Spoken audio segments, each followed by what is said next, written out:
dreaming? No, let's toy with it. Toy?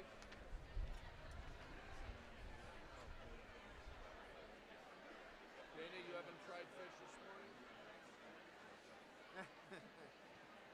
Now, did you and Chris come down last night, or are you going to go do something fun this afternoon? Just go back home? Hell no. She just came down for the fish?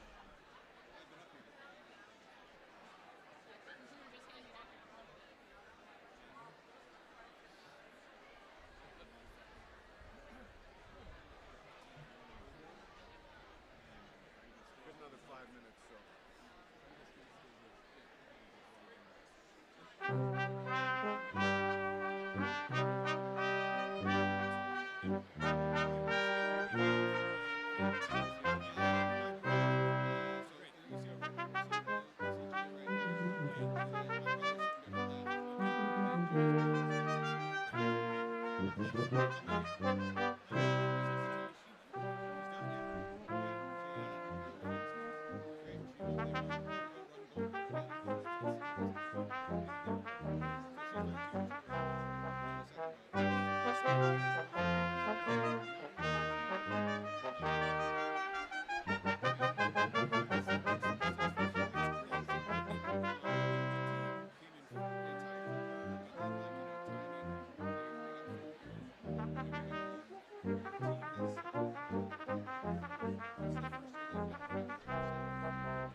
You want to do Gaffney?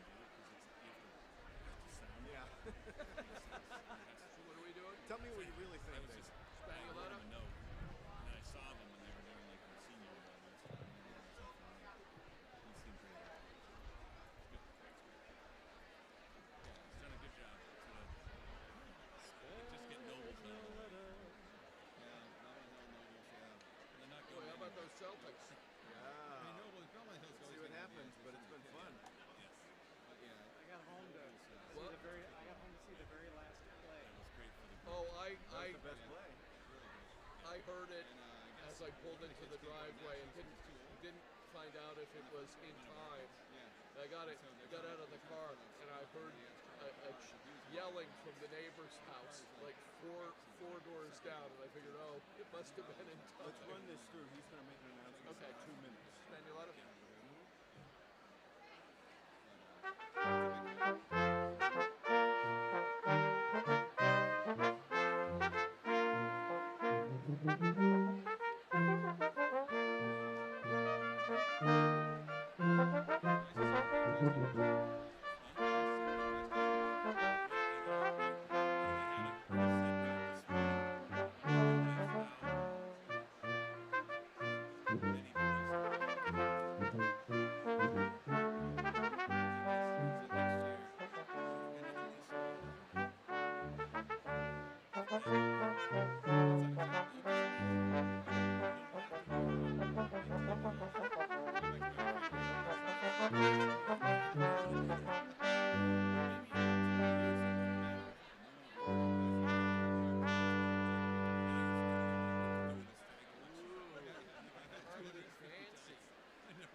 So let's have Adson and Purcell ready.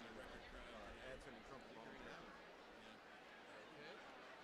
And then what are we playing first, Brady? What? Are we playing Brady before that, or no?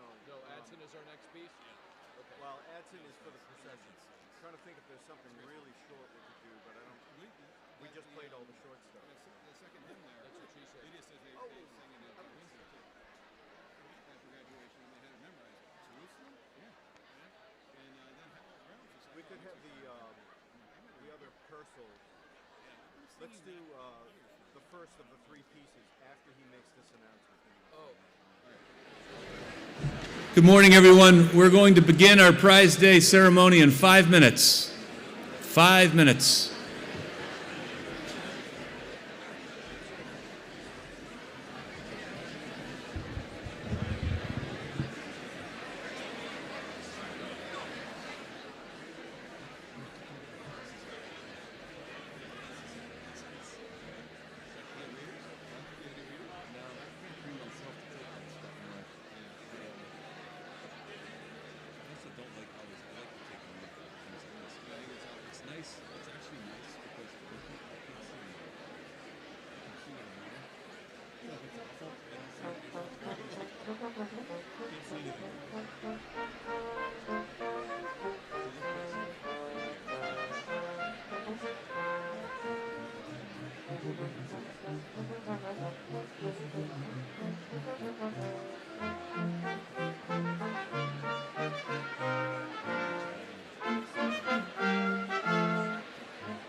Good morning again. 2 minutes. We will begin in 2 minutes.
Good morning.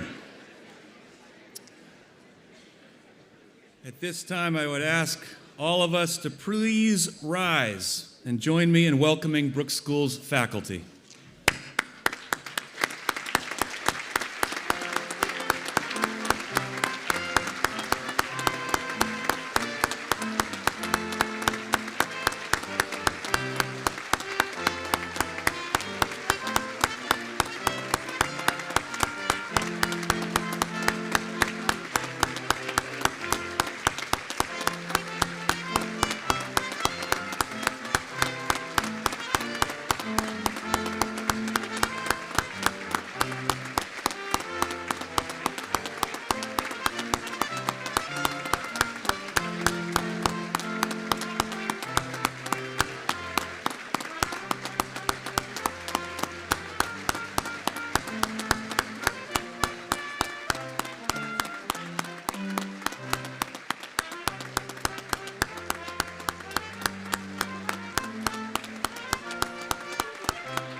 Ladies and gentlemen, the class of 2023.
23.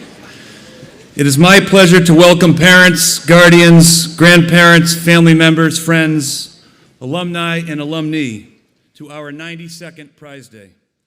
We are so pleased to be with all of you today. We are live streaming this event to many who are watching from home. With that in mind, I want to remind everyone to turn off and/or silence all cell phones in order to keep them quiet during the ceremony. In addition, if you are standing at the rear of the tent and/or are near any of the speakers that are part of the live stream, we would appreciate you taking any conversation above a whisper to a distance far enough away so that we will not hear you, here or at home, for those watching online. And as those of us on campus enjoy this wonderful day, please take a moment and note the nearest way out of the tent in the unlikely event of an emergency. Thank you for that. And finally, there will be a luncheon following today's Prize Day ceremony, and we hope all of you will be able to join us. On this beautiful place, we are all so privileged to enjoy with one another. It is appropriate to begin with our land acknowledgement. Namely, at Brooks School, we live and learn on land once of the Pennacook people, and we acknowledge their enduring presence. Today is Memorial Day. With this in mind, I ask that you join me in a moment of silence to honor Brooks School graduates and all who have made the ultimate sacrifice on behalf of this nation.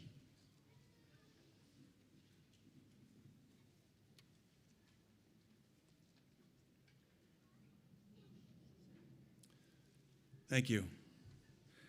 I'd like to introduce those who are joining me on stage this morning. John R. Barker, class of 1987, president of the Board of Trustees. His daughter, Lydia Barker, graduated from Brooks in 2021. His daughter, Eliza Barker, will graduate from Brooks today. Mr. Barker.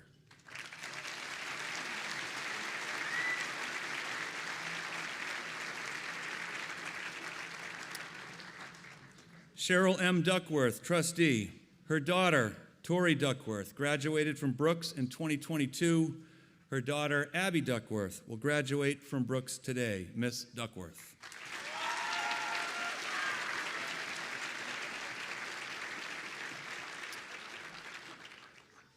And third, Roberta L. Crump Burbank, 38-year veteran of this school's faculty, Miss Crump Burbank.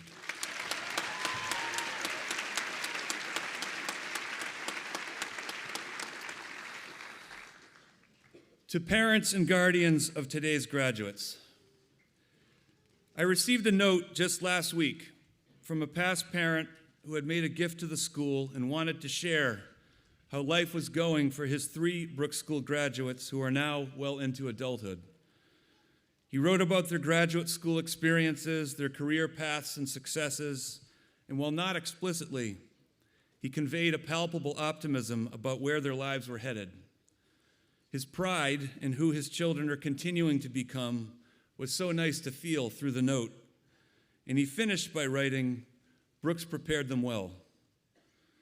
Now nearly 23 full years into my own life as a parent, I'm of a mind that there is little, perhaps nothing, that has greater bearing on how and what I'm feeling than how my children are doing. I suspect I'm not alone in that sentiment. Their happiness and fulfillment, their hopes and aspirations, their triumphs and challenges, all of it matters deeply to me. We feel what our children feel because they are the most important things in the world to us. We want for them in ways that we do not want for anyone else. And at points of transition in their lives, like this one today for all of you, there is a tendency, I think, to look back and ahead all at the same time. Days like today yield an interesting mix of feelings.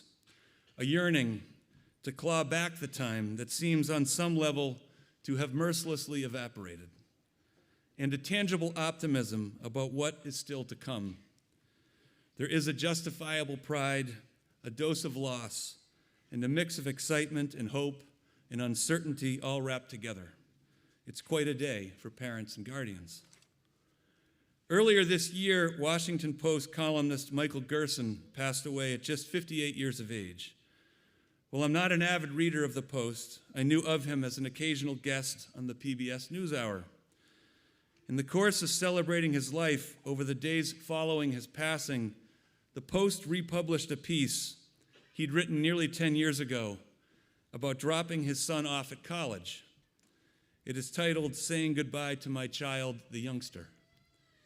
I've read this piece too many times to count, and I find something a bit new and different about it every time. At its core, however, Gerson put words to feelings parents and guardians have at this next and imminent step in the lives of these 102 Brooksians seated in front of me.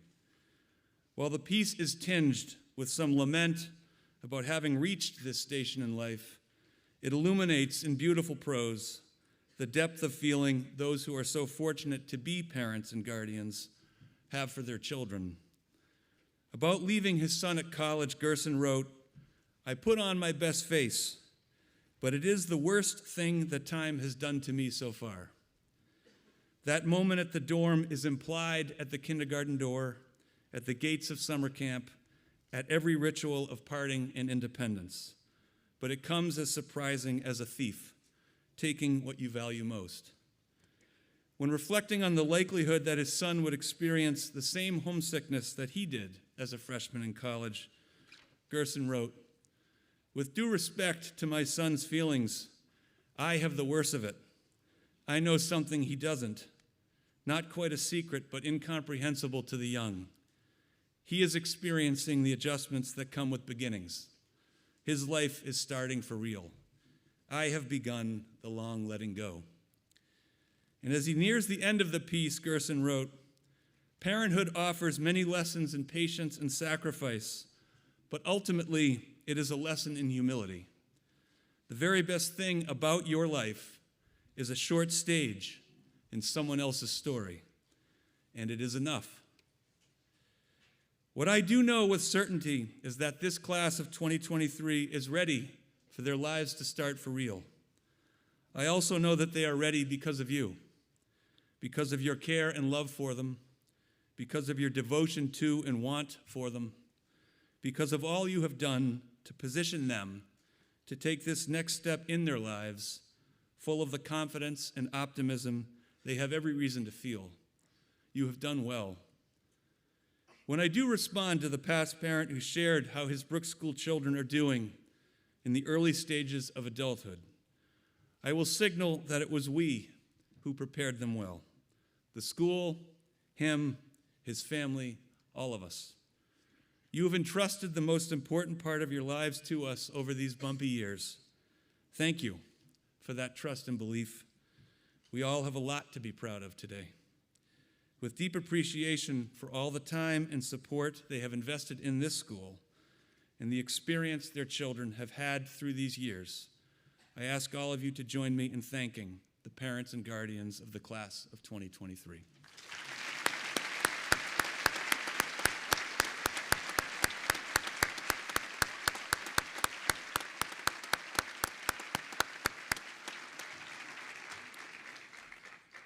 Thank you.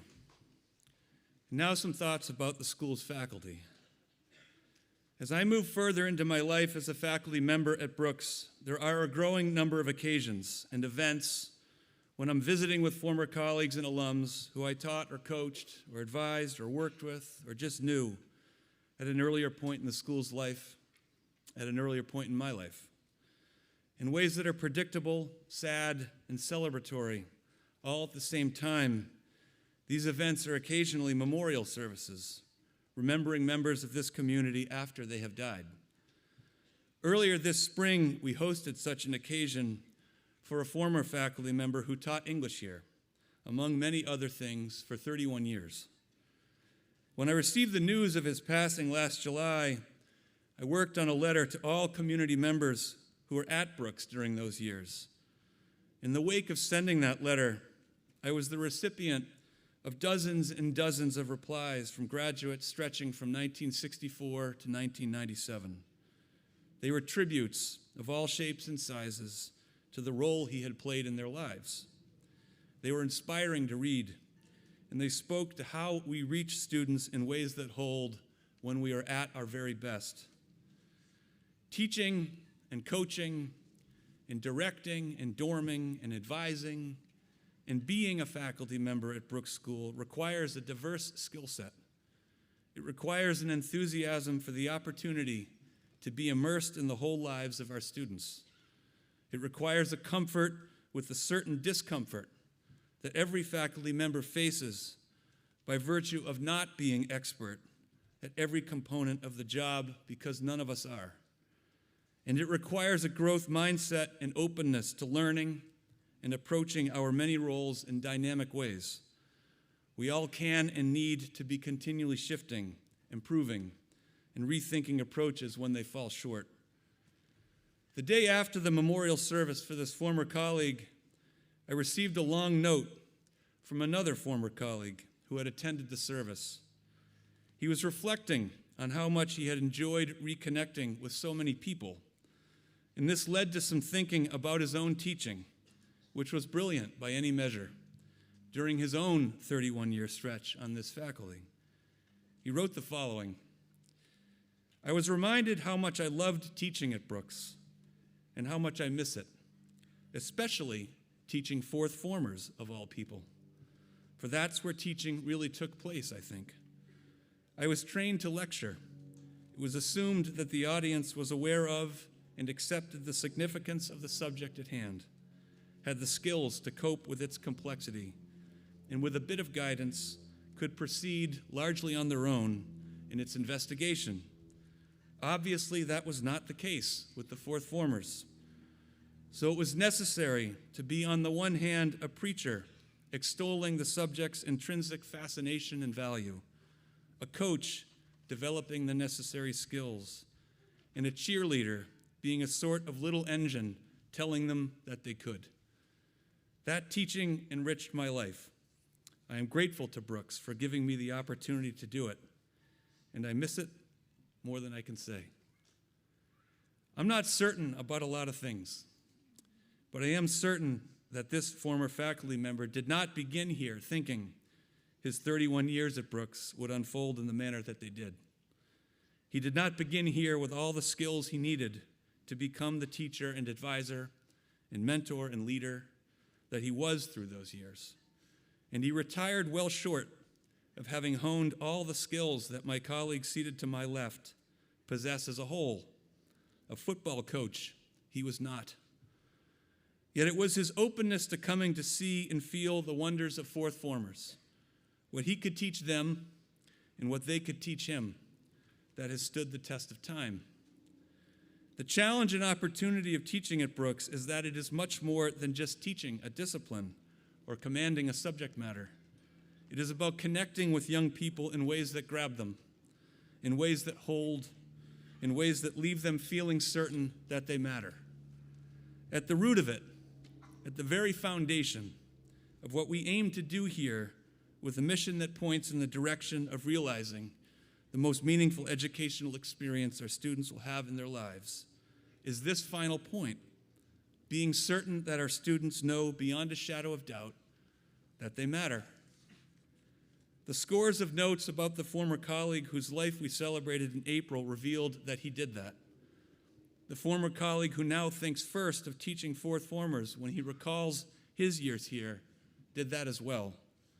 And the extent to which we've been successful in conveying this feeling to all 102 of today's graduates is due to all of my colleagues at a wide range of stations in their own careers, with their own particular skill sets, and possessing an openness to learning and discovery each and every year.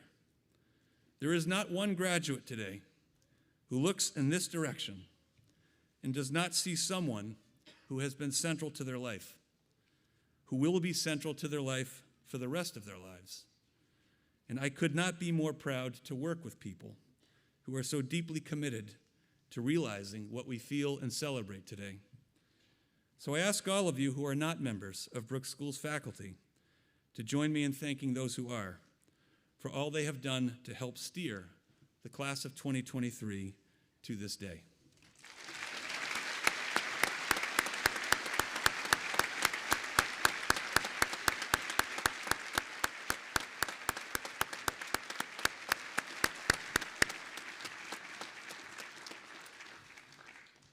Thank you.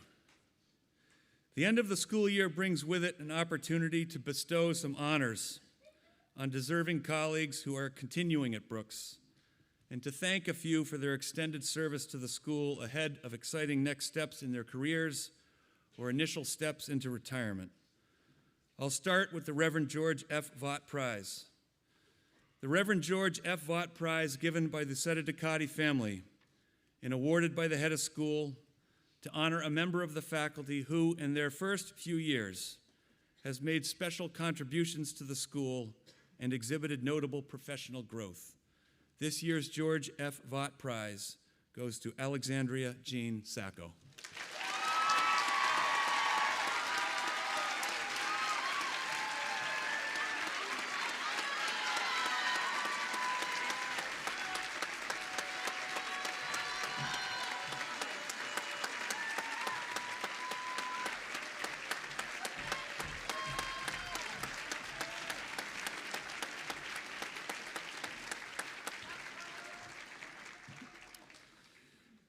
It has seemed appropriate to us over the years to pause for a moment when faculty and staff members reach the 25-year mark at Brooks in order to think about the depth and significance of that contribution and to thank those who have dedicated so much of their working life to the school.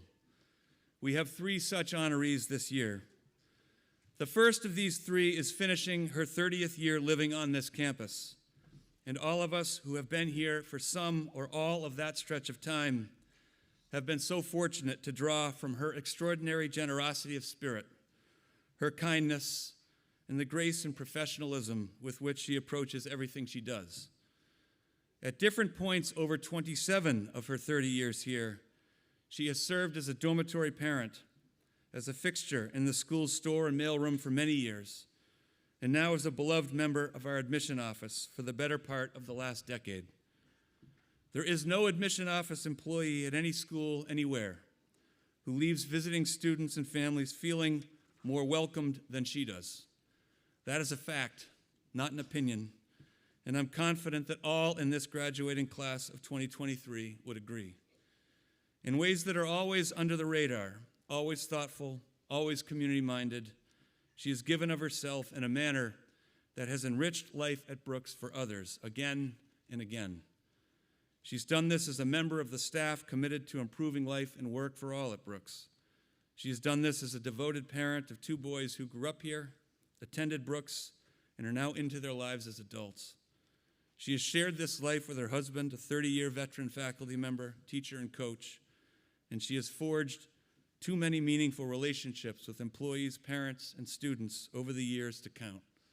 She lifts everyone she encounters, and that is quite a gift we have been so fortunate to have here for 30 years. At this time, and as she makes her way to the stage to receive a chair, honoring her 25 years of service at the 27-year mark, my hope is that you will join me in making sure she knows how grateful we are for all that she has meant to the school. Sheila M. Konovalchuk.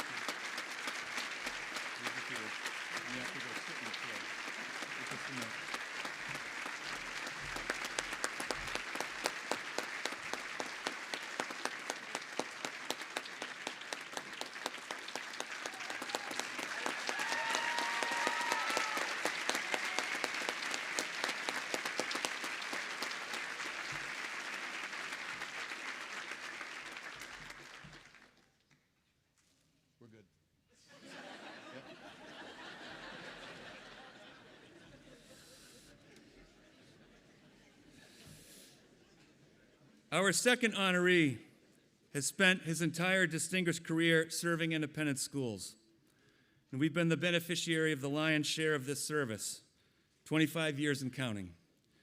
He started as a full-time teacher in the history department, moved into leading our academic office in a couple of different capacities for nearly 20 years, and has now found his way back to a full-time teaching role, his true love. Along the way, he has lived in and out of dormitories all over this campus, He served as an especially wise advisor to well over 100 students. He's coached at first and second team levels in both the baseball and girls basketball programs. He shepherded winter term into the wonderful signature program that it is today. He continues to be a champion of our DEIB initiatives, and he's now taken on responsibility for overseeing the school's archives. At one point, he even had cameo appearances as chair of the arts department and associate director of admission. That's a lot, and he's done all of it well. When presenting the Independence Foundation chair to him in the fall, I noted that he is a seasoned and reasoned colleague who always leaves those seeking his counsel feeling a bit better on the other side of a conversation. For those old enough to remember the commercials, he has a bit of an E.F. Hutton effect when he speaks in a meeting. Everyone listens. He's earned the confidence of others by virtue of how he has gone about his life at Brooks, as a servant leader, lending his considerable wisdom and expertise to areas of the school at points in time when that wisdom and expertise was needed. It has always been about the school and what he might do to serve it well. As he passes this milestone with what I hope will be many more years to come at Brooks, I'd ask that you join me in thanking him as he makes his way to the stage, Lance Emerson Latham.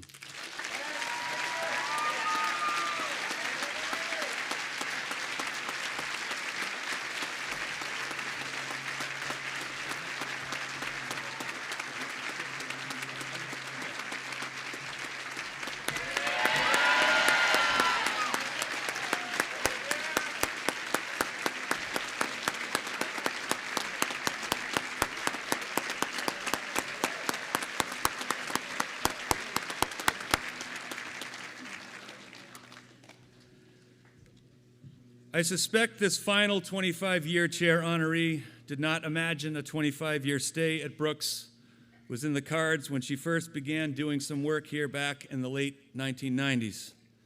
In general terms, her initial task was to help a school full of people who did not know how to use computers to learn how to use them.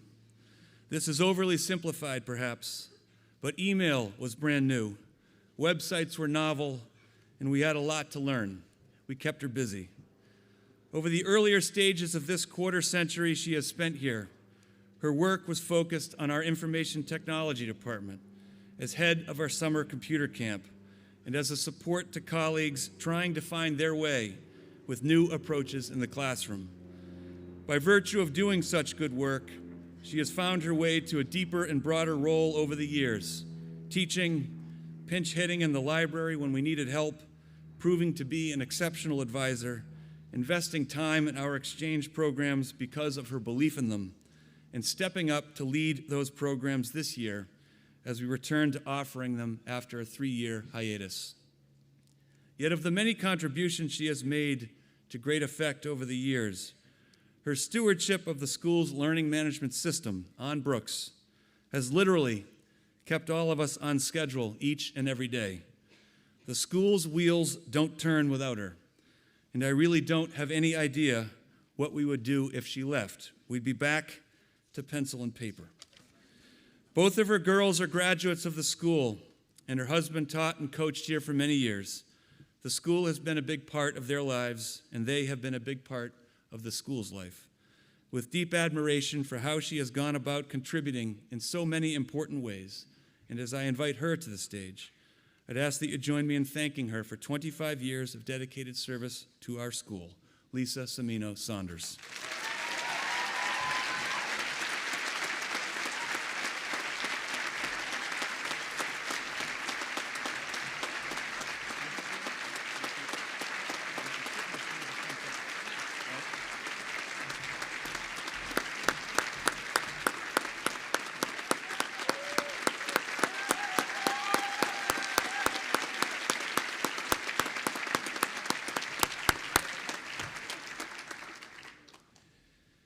The end of every school year brings the bittersweet reality that new and exciting next steps in life are not limited to just members of the sixth form.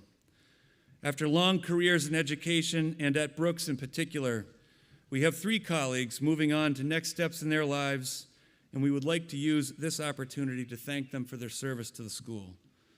The first of these three arrived at Brooks 9 years ago this summer, after an extended and highly successful career as a public school teacher for more than 2 decades in Colorado. It was his older son's interest in boarding schools that opened the door to the possibility of a move east, and our need for an experienced and accomplished math teacher and coach lined up perfectly.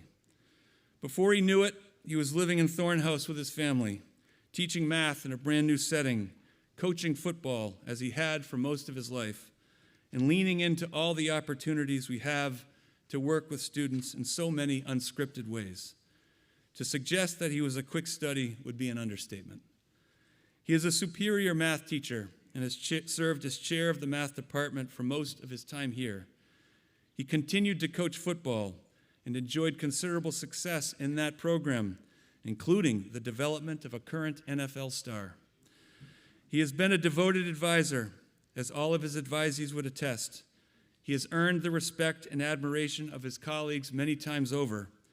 They use words like committed, beloved, grace, kindness, patient, and engaging, among many others, when reflecting on all that he has contributed here. Yet I have to say that it is the unabashed gratitude he has expressed to me and so many others about his years here that move me the most when thinking about his departure. If you were at this year's cum laude induction ceremony, you would have heard him speak gratefully about his life and teaching and the many along the way who have filled and inspired him. You could have cut the wisdom he shared with all of us that morning with a knife. So as he moves back to the West Coast in order to begin his retirement and take good care of himself, my only regret is that he didn't get here earlier in his career to allow more of us at Brooks to draw from what he has so generously shared with students throughout his life. As we invite him to the stage to receive a gift from the school, please join me in sharing our gratitude for the 9 wonderful years he and his family have spent here on the shores of Lake Cochichewick. David Joseph Price.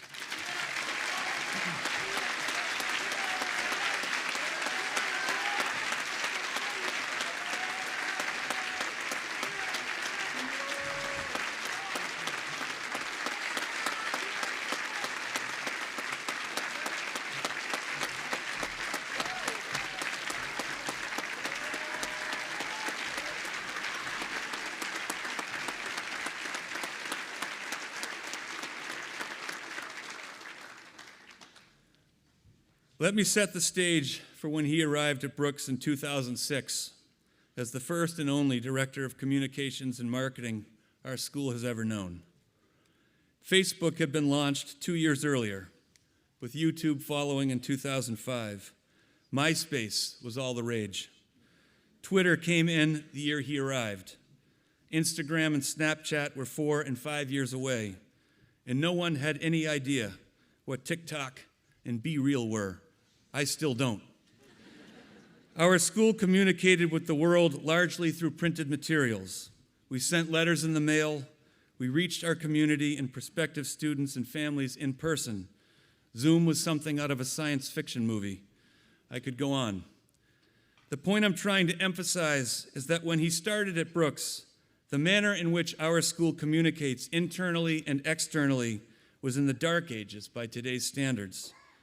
In a relatively short period of time, he and his team have transformed our digital presence, our printed materials, and our maps and signage many times over. His eye and feel for how to share our school's physical and programmatic strengths within and beyond our community has been vital. He is an extraordinary writer and has shared this talent with admission and advancement colleagues, yours truly, and anyone in need of help in crafting the right message for the right moment. Yet when I think about his substantial impact beyond the obvious communications and marketing talent he possesses, I think about going to Loomis Chaffee School to watch our girls' basketball team play in the New England Championship game and seeing him under a basket taking pictures, about the 862nd time I had seen him at that kind of event. He flies drones to capture the campus at ungodly hours in order to get it just right. He experiences the school story on his own 2 feet and in a way that allows us to share it authentically with others. He is the first golf coach our school's ever had, and he does that because he loves the game and he loves the kids. He takes good care of his advisees because he loves being in this life with them. He teaches because he loves to teach.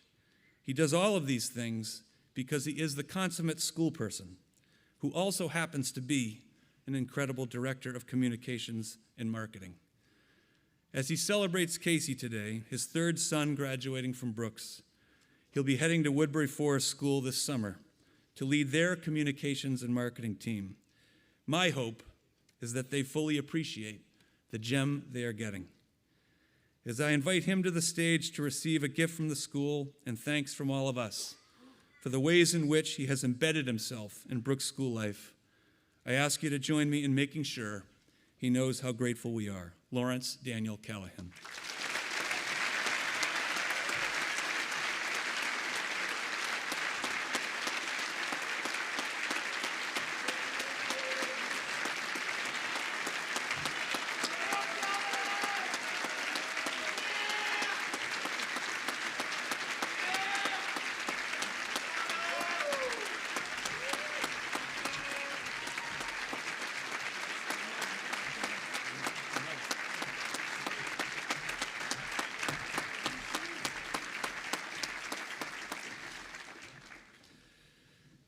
It is difficult to know where to begin in trying to adequately capture all our final honoree has meant to the school over her 38 years of service. She began in 1985 after having been at 3 independent schools for shorter periods of time, and thankfully, she never looked back. In a long tradition of faculty members at our school who are exceptionally talented generalists capable of doing just about anything, she takes her rightful place with all of them today. She taught Spanish for a number of years in the earlier phase of her career. She served as assistant dean of students for 7 years. She was a stalwart in the dormitory for the first half of her 38 years and was beloved by the girls she took such good care of during that long stretch. She coached field hockey, softball, and lacrosse. Yet her leadership of the girls' basketball program for about 20 years yielded multiple ISL and New England championships and exceptional team experiences that her former players carry with them to this day. In 1995, an opportunity to take over as director of all of our summer programs emerged, and she took it on in her customary all-encompassing way.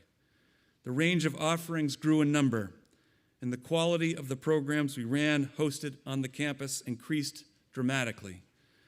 I'm sure a number of our soon-to-be graduates were enrolled in some of those programs earlier in their lives. After running those programs for 20 years, she agreed to be director of athletics in 2016.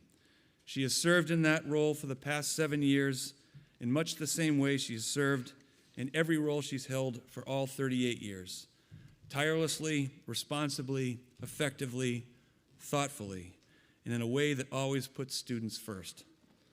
While much of her story does have to do with this virtually unparalleled range of contributions to Brooks School spanning all 12 months of the year for all 38 years, I think it is the ethos she has carried with her through all of these roles that has mattered most. She is fair-minded in everything she does. She has cared every bit as much about third teams as she does about first teams, or the last player on her bench in comparison to the best player on her team, or the youngest and most vulnerable resident in her dormitory in comparison to the oldest and most established. Over the course of her 38 years at Brooks, she has been a leveling force in the school, fostering belonging at greater depths for greater numbers. That's quite a legacy. She is proud parent of Andres Burbank Crump, class of 2011, and is married to emeritus faculty member Doug Burbank, who spent 34 distinguished years of his own at Brooks. It would be hard to be more Brooks School than they have been for a combined 72 years, and that makes her departure sting that much more. If you know her, you know that she wears her feelings on her sleeve in a beautiful way, so genuine and heartfelt, It has been an honor to work with her for 33 years. And as we wish her the very best in retirement, it is my privilege to make her faculty emerita and ask her to pause her responsibilities today for just a moment so that we can do our best to thank her for an unforgettable 38 years of service to this school. Roberta Lee Crump Burbank. You come around. Let's do this in front.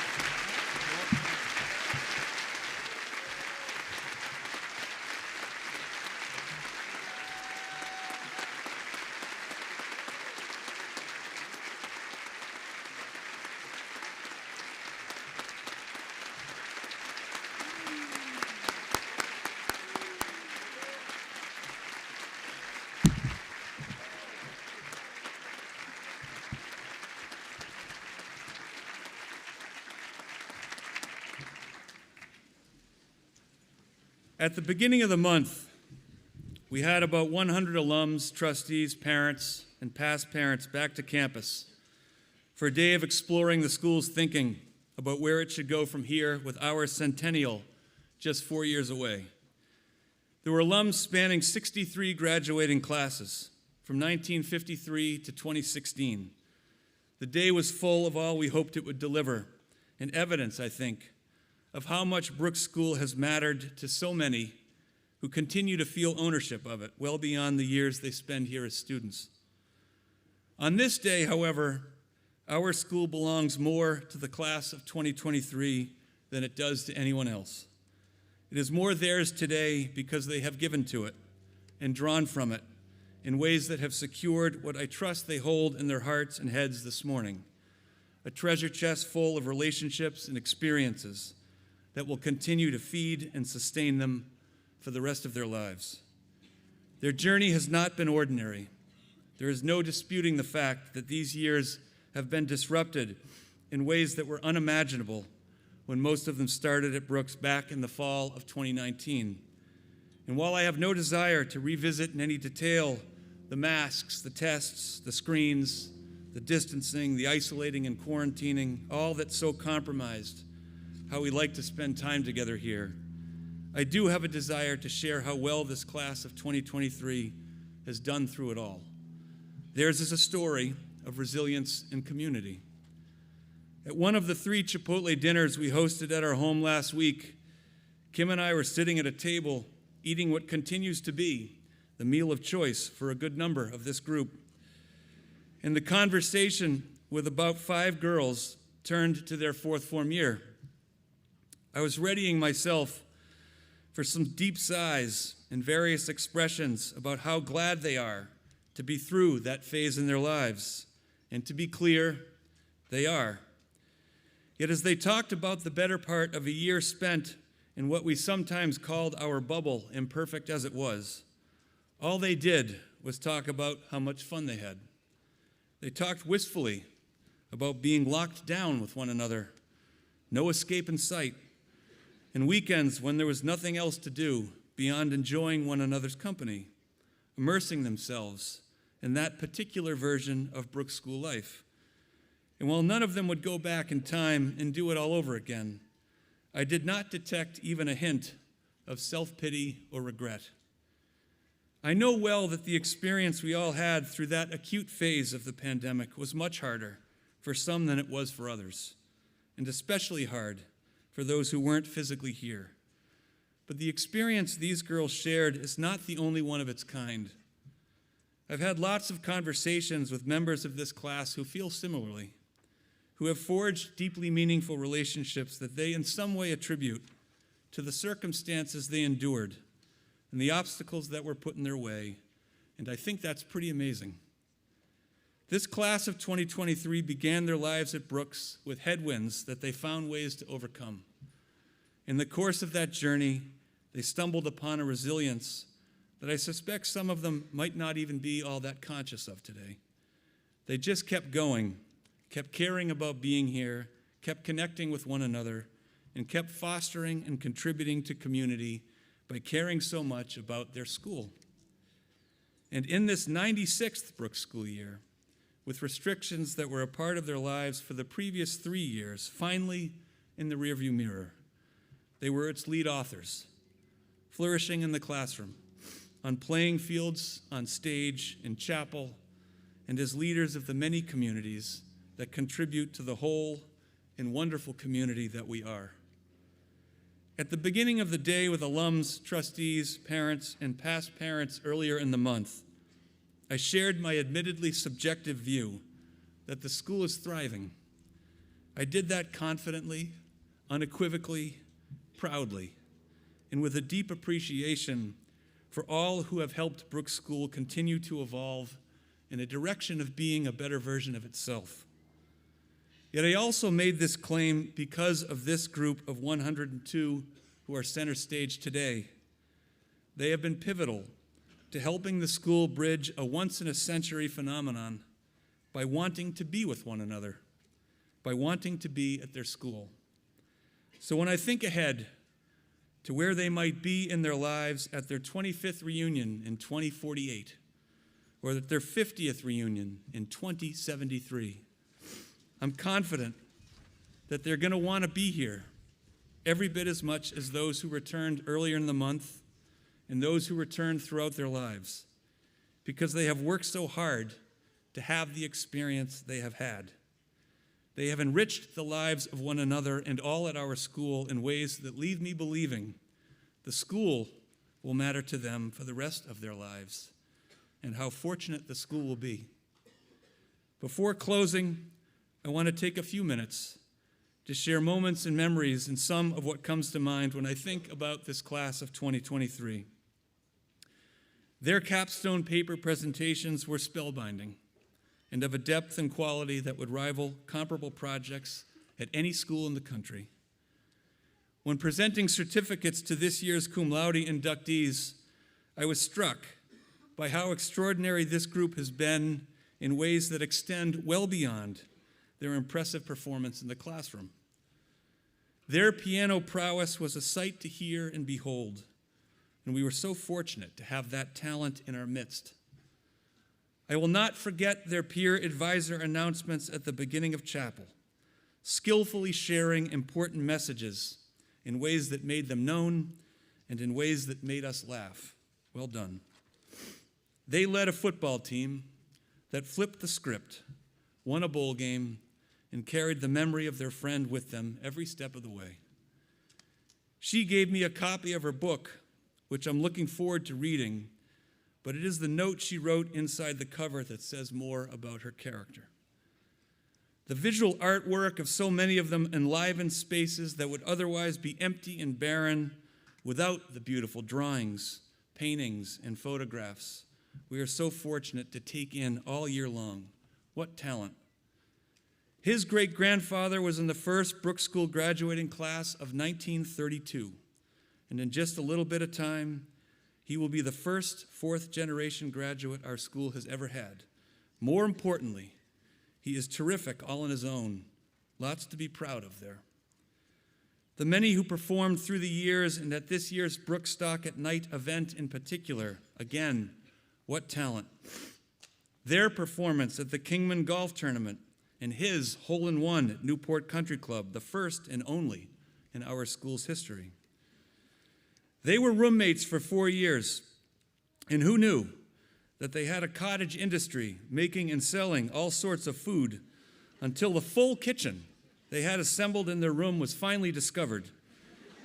What a terrific pair. I'm just glad they didn't burn the dorm down. Over the course of the spring, there were so many memorable chapel talks about friendship, challenges, growth, community, and what relationships forged here and experiences had here have meant to them over time. So much courage and wisdom on display every Monday and Thursday. They have done better than anyone who has come before them at moving the mascot conversation forward, and stay tuned.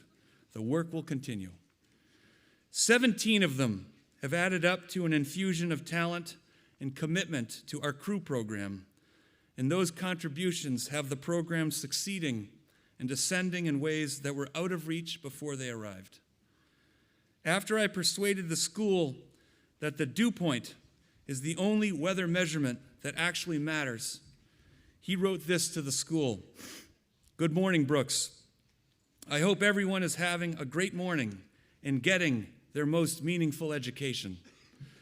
I will be sending a daily dew point update. Today, the dew point is 55. Absolutely a great day to do the Chipotle Challenge. Have a great day. From Weatherman Moon.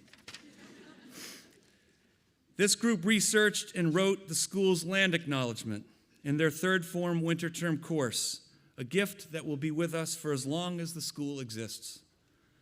She sent me a plea for a head of school holiday with a picture attached of her head in uniform covered in blood.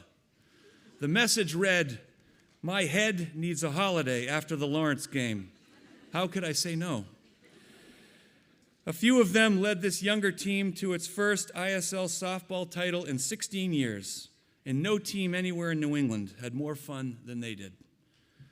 They set land speed records on one-wheels and go-karts and gave a whole new definition to how one moves up and down Main Street. This group was part of my first Hawks and Doves winter term course, and they were so much fun to hang out with here and in Washington for those few weeks. He carried on his family's tradition of referring to me as Uncle John because I am his uncle. And I happen to think that there isn't a kinder student on our campus. I'm going to miss him. A few of them were on admission revisit day panels last spring that I'm 100% certain are the reason many of our first-year students are here now. They were that good. He scored 2 goals for the ages on a day when a group of them led their team to a stunning New England soccer championship, a day they will remember for the rest of their lives. If I could, I would share the video of a whole bunch of them in study hall as third formers, belting out "Party in the USA" after getting word that a head of school holiday was on the way. So much fun to watch, and they have come so far. A number of them played lead roles on and behind the stage in Fire Trail Theater's production of so many wonderful plays and musicals over the course of time. Peter and the Starcatcher, High School Musical, Beauty and the Beast, Chicago, Arsenic and Old Lace, Clue, Rent, the 25th annual Putnam County Spelling Bee, the list goes on. So good and so much fun.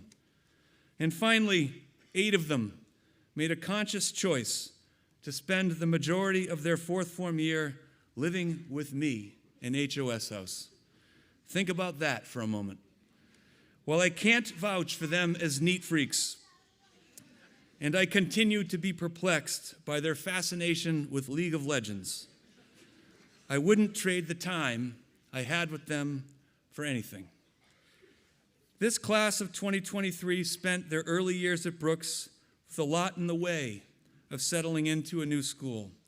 They graduate today having cleared all the hurdles and proven to themselves that sticking with it, pushing through discomfort, and leaning on one another will take them a long way in their lives. Their resilience has earned them what they are right to be proud of today. We are proud of them too, and trust that they know this school, their school, will be here for them for the rest of their lives. One of our school's many gems are the readings Mr. Chapman pulls together for our chapel services on Mondays and Thursdays. I'd like to wrap up with a Ralph Waldo Emerson poem that James Wodarski read way back on November 7th. I wish all in this class of 2023 a life full of what Emerson had in mind. What is Success? By Ralph Waldo Emerson. To laugh often and much, to win the respect of intelligent people and the affection of children, to earn the approbation of honest critics and endure the betrayal of false friends, to appreciate beauty, to find the best in others, to give of oneself, to leave the world a bit better, whether by a healthy child, a garden patch, or a redeemed social condition, to have played and laughed with enthusiasm and sung with exultation, to know even one life has breathed easier because you have lived. This is to have succeeded. congratulations to the class of 2023. Good luck and Godspeed.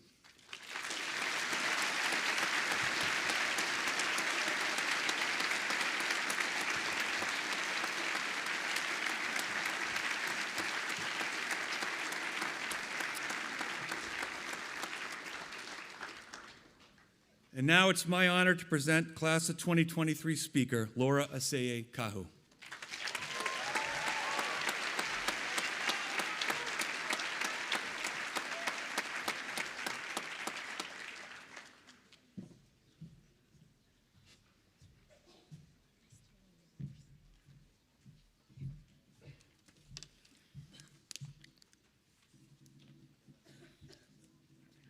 Got thirsty.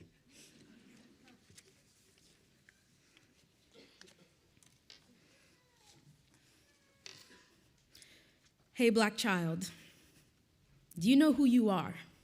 Who you really are? Do you know you can be what you want to be if you try to be what you can be? Hey, Black child, do you know where you're going?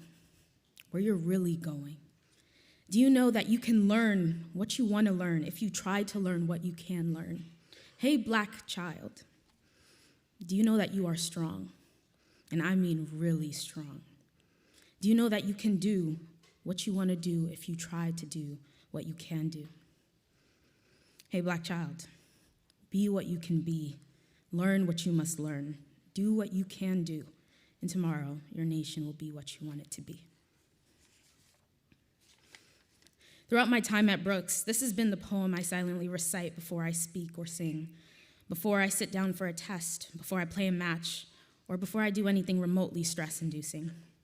Even as I stand before you right now, the words of encouragement circle the back of my mind. I know who I am, I know where I'm going, and I know that I am strong. As people, we have a constant need for assurance. We seek motivation through different mediums. Some draw lines of motivation from books or from movies. Many draw motivation from their faith and belief. Some draw motivation from deep within themselves, and others draw motivation from the "you can do it" text their mothers send them in the morning. I am so-called people. I find motivation from stories. I find solace in my faith. Sometimes I can compel myself to get by through sheer willpower. And other times, it takes an encouraging text from my mom to get me going. As valuable as this all is for me in finding motivation, for a long time I have obtained encouragement from a poem. The poem I've started this speech with, Hey, Black Child, by Useni Eugene Perkins, is actually a children's book. But its affirmation has been a motivator, with every song performed, speech given, and step stepped, holding me high above my fears. The poem, Hey, Black Child, is specific to me. However, its message is a universal one.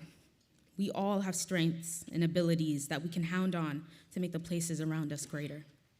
Particularly in the class of 2023, the grade is packed and loaded with ability. The students in cum laude are intelligent beyond imagination. The senior speakers in the class of 2023 who have preceded me are eloquent and provide such thought-provoking messages. Every one of the senior team captains is resilient and full of pure grit and carry their teams day in and day out with positivity. Our musicians, trumpet, piano, sax, clarinet players, and singers are able to captivate audiences with their instruments. The class of 2023 is filled with seniors that freshmen look up to in every way imaginable, full of personality and talent. And not to brag, but my very own roommate is a Scholastic Gold Key winner and a published author. Yes, MD. As mentioned, this year the senior class is filled with palpable collective talent. And sometimes in comparison to others, it can be easy to lose sight of how individually awesome we all are. It's easy to watch someone excel in one sector and feel discouraged by a seeming lack of talent within ourselves. However, despite what it may feel like, each one of us has some tangible excellence within us, something that gives us strength and assures us of who we are and who we want to be. However, it could very well be the case that we haven't discovered our talents and who we are and such just yet. We are just now starting life and finding our purpose. In our journeys, we'll discover who we truly are. We'll discover our strengths, our worth, and our importance to our communities. My sophomore year COVID brought along quite a bit of inconvenience, but it also allowed the Brooks community the opportunity to just be in each other's midst and care for each other in ways we didn't usually have or get to. We were afforded an endless amount of time, and for me, it was a great way to be around those I appreciate. Nearly every day after school, when the weather was nice and all the doggies were present, I would be outside. Every evening, a few of my friends and I would make what we started calling a huddle puddle. We'd take a giant blanket to the field in front of the flagpole and huddle under it as it got cold, hence the name huddle puddle. We'd lie under the stars talking about nonsense, but also of what our lives looked like and what they might look like after Brooks. Could we achieve our various versions of success with the way COVID was tearing apart our grade books? Would we ever be able to get to uni and make our parents super proud? Under the stars, we each stressed over what our futures would look like if we couldn't be all that we expected ourselves to be, if we couldn't fully achieve our goals as we imagined them. Looking back, our worries were truly momentary. We were so afraid of our current circumstances that we each let it cloud our vision of what we were truly capable of. The group of ladies I spent my every waking moment with during COVID are people I wholeheartedly admire. They have started on their journeys to become who they want to be. Our future isn't always clear, and there's a purpose for that. However, when we actively seek out our fates and the lives we want for ourselves, we build endurance and resilience and start to take in each moment. A quote from the Roman philosopher Seneca sums it up pretty well. Even though you seize the day, it will still flee. Therefore, you must vie with time's swiftness and the speed of using it. And as from a torrent that rushes by and will not always flow, you must drink quickly. Me personally, I'm someone who loathes living in regret. I never want to have a moment where I question what my life would be like if I had just done it. I don't want to ask myself some odd years from now, what if I had just talked to that girl before class? Would she be my friend? What if I went all out instead of succumbing to nerves? How would my life be a tiny bit different if I hadn't danced with the Grinch during lessons and carols in front of the whole school? Probably a little less embarrassing. The little question of what if is a risk to the mind. So in an effort to never ponder the what ifs, I try my hardest to do anything and everything that brings me joy. And doing this has allowed me to create moments that represent my time at Brooks. And my time at Brooks has been measured by a multitude of these moments. When I came for move-in day with my dad, the moment I captured was us stopping on the edge of campus, grateful that we had made the choice to come to Brooks. While in virtual mode, the moment I captured was the feeling of being heard after being vulnerable in an important discussion of what we could do to make Brooks more equitable. During COVID, in our little Brooks bubble, the moment I captured was our huddle puddle. As my time at Brooks draws near to an end, my moments have started to mean more. Watching the dorms walk out for field day encouraged me that the 2022-2023 school year was going to be a great school year, and it has been. Having many of my dorm mates surrounding me as I opened my college decision letters to my dream schools made me realize that I'm surrounded by some of the most warm-hearted people. And every time I'm near my roommate, MD, she humbles me deeply, yet cares for me also in her own sick, twisted way. These moments have a special place in my heart, and I'm sure that you all, particularly the seniors, can recall your own moments with friends and people who give you so much joy that you feel like bursting with happiness.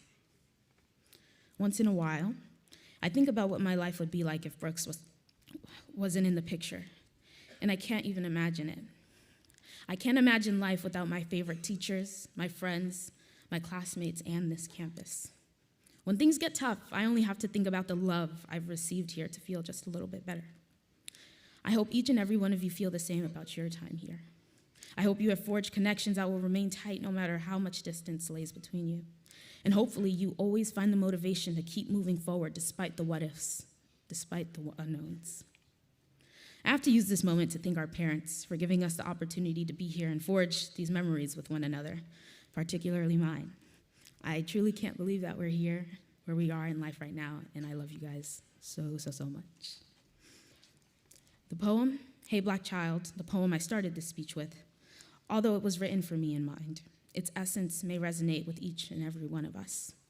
Words of affirmation, no matter their source, book, song, poem, person, possess incredible power to ground us and uplift our spirits. Drawing from these sources of motivation can unlock new parts of our identity we never knew existed, inspiring us to persevere and forge continuing memories and friendships. While you embark on your personal journeys to find your own sources of affirmation, I offer you mine, hoping that its relevance in my life may translate into your own and bring you a source of strength. Hoping that through all life's difficulties and its joys, you remember that you know who you are, who you really are, and you can be what you want to be if only you try to be what you can be. You know where you are going, where you're really going, and you can learn all that you want to learn if you try to learn what you can learn. I hope you know that you are strong, and I mean really strong, and you can do what you want to do if only you try to do it. Be what you can be. Go where you must go. Do what you can do. And tomorrow, maybe even today, you will be who you want to be. Thank you for listening. Congratulations, class of 2023.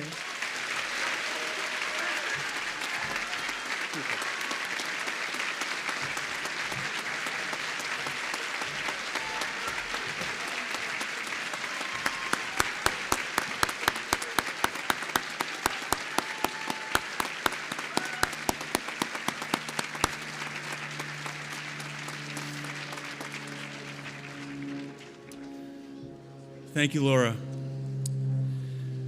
And now we have 3 student prizes to award. The Trustees Prize. The Trustees Prize awarded by the faculty to any member of the school community who has served beyond the call of duty.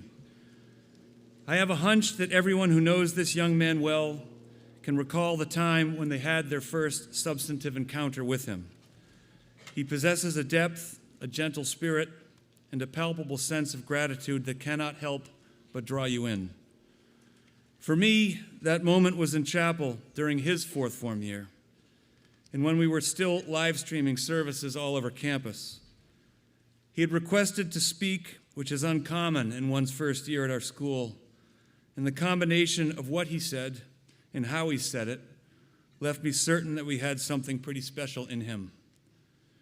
Prior to and since that Google Meet chapel way back when, he has given himself to this place as a student, as an athlete, as a friend to many, as a school prefect and leader, and as someone who was intent on feeling this experience in ways that would stay with him.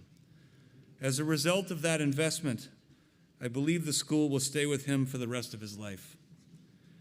When I reflect on his 3 years and what have been the keys to such an impactful experience, I land on character and goodness. Character because he has an airtight compass guiding him and the many in his orbit. This has mattered through ups and downs over these years. Goodness because he is good at heart, good at his core, good in ways that will continue to be felt by those he encounters in his life. How fortunate they will be. With profound admiration for who he is and what he has done here, I'm honored to present the Trustees Prize to Marcos Francis Joseph Montiel.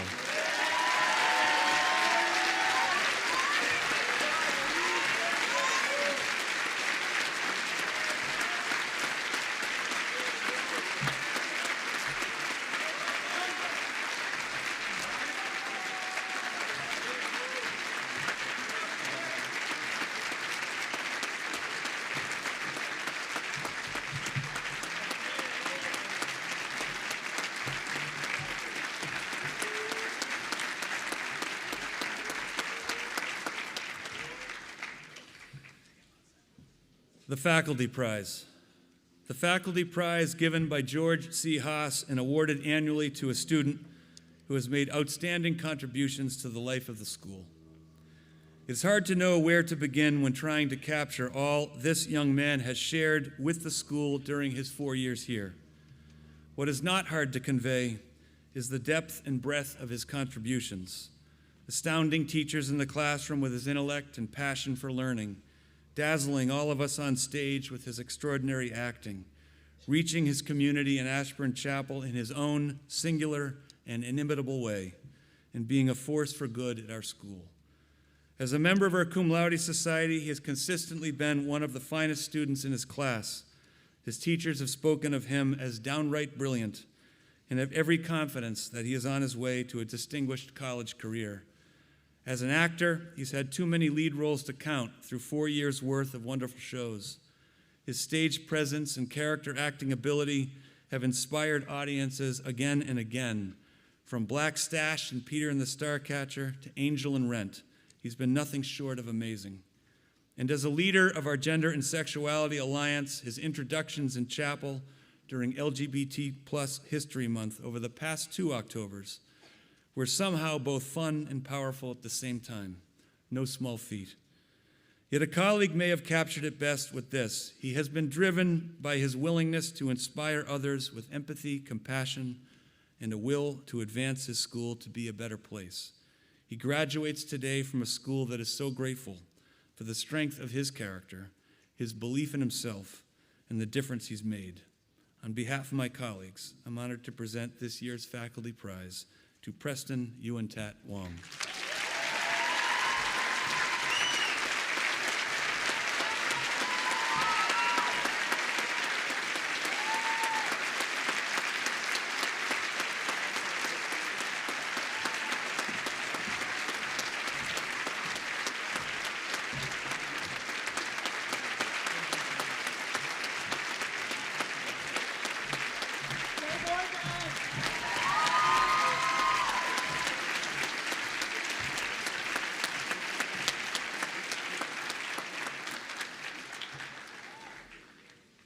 The Head of Schools Prize.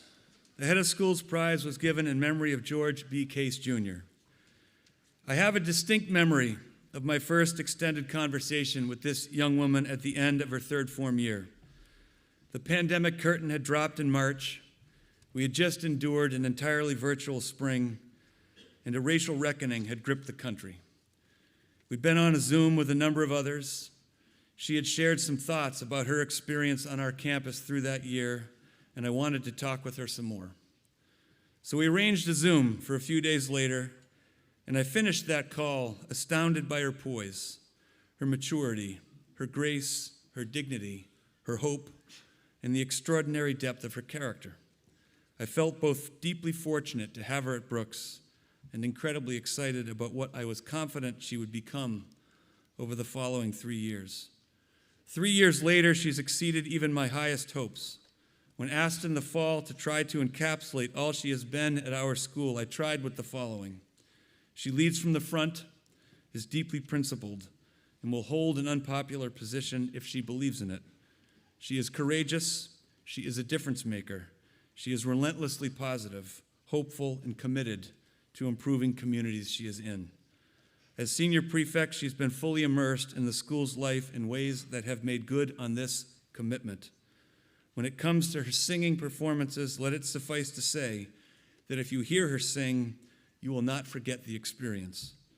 Through all 4 years, the force of her will played a lead role in events we all enjoyed, in time that mattered to us, and in enriching the many communities within community she has been an integral part of.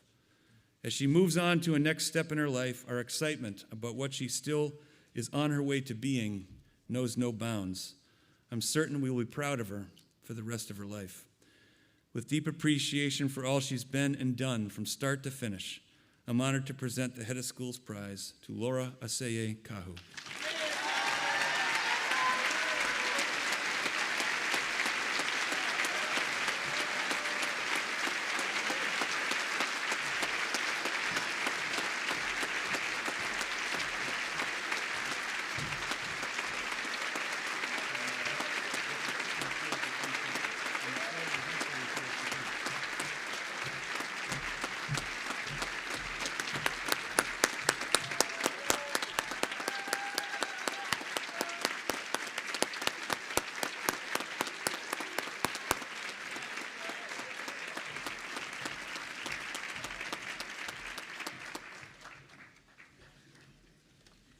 Okay, it is time for the presentation of diplomas. So you know what to do.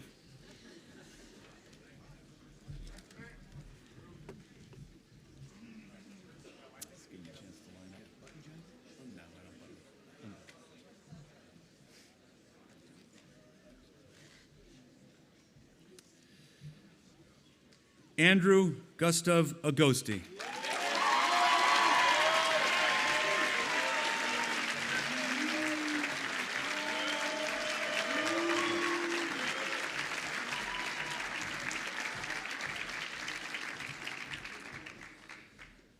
Elena May Agosti.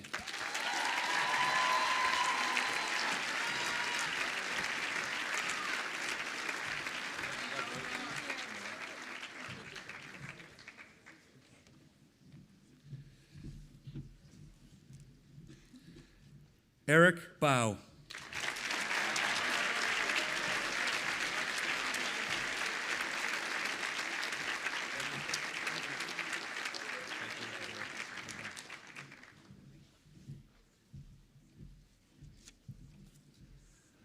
Eliza Robison Barker.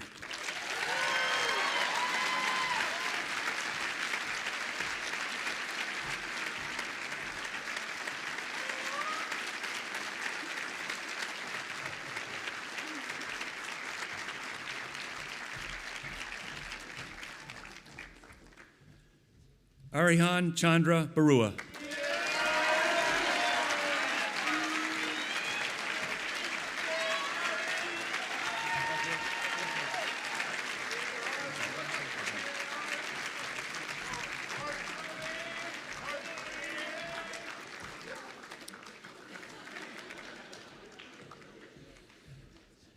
Owen Robert Bedrosian.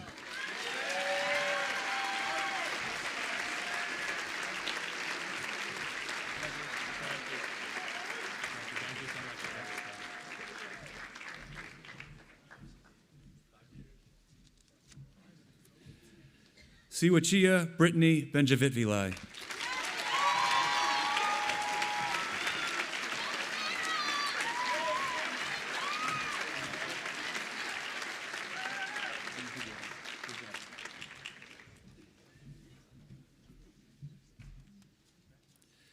Callie Ann Bernier.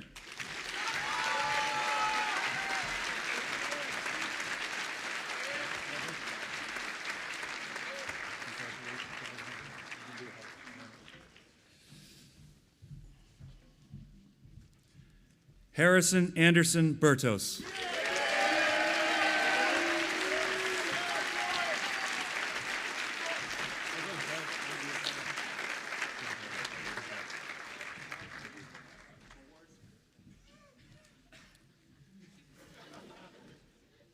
Shane Gregory Burns.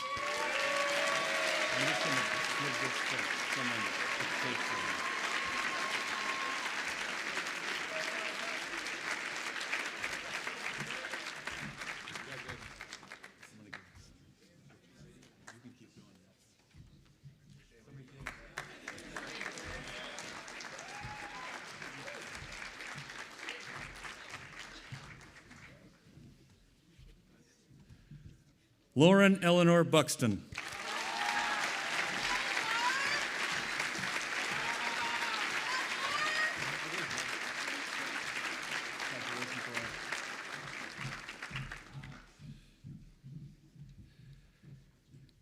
Casey Daniel Callahan.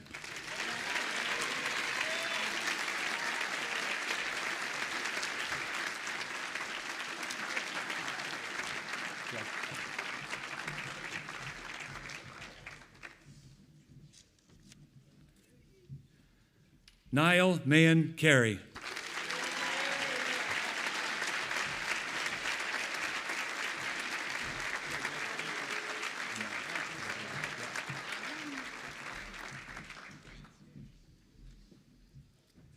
Braden Scott Caro.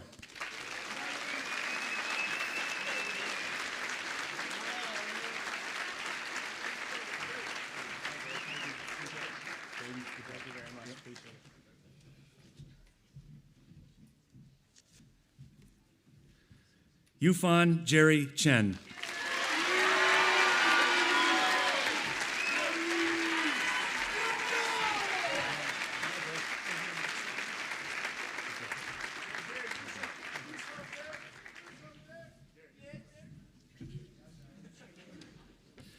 Owen Matthew Christopher.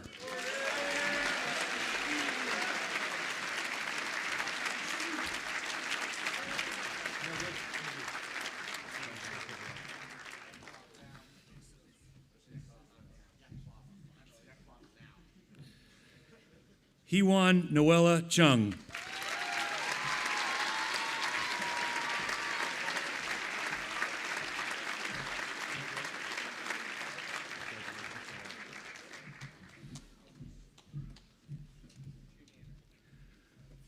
Olivia Morgan Cohen.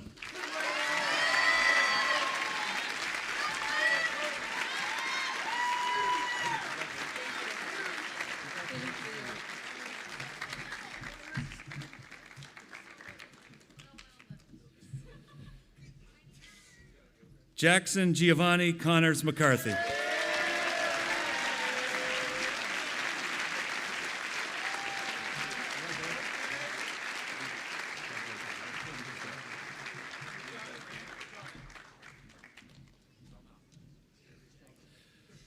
Twisha Deveretti.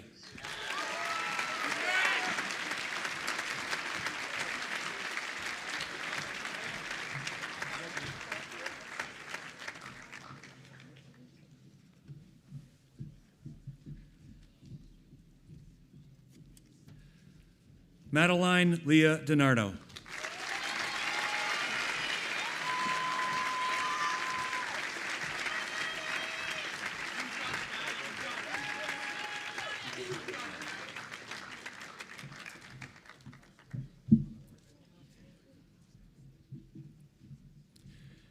Chapin Atwater Dobbins.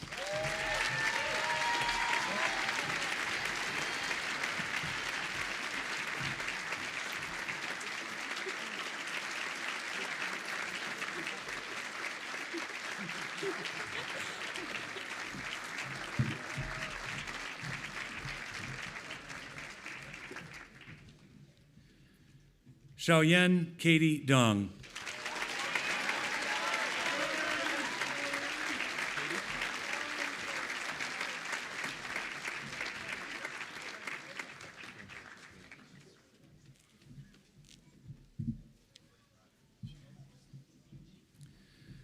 Molly Rose Driscoll.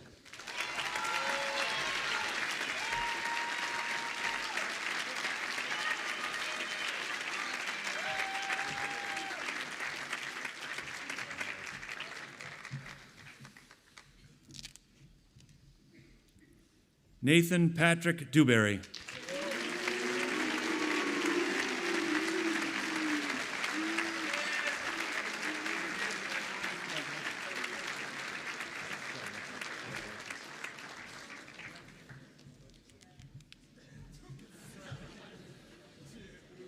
Abby Grace Duckworth.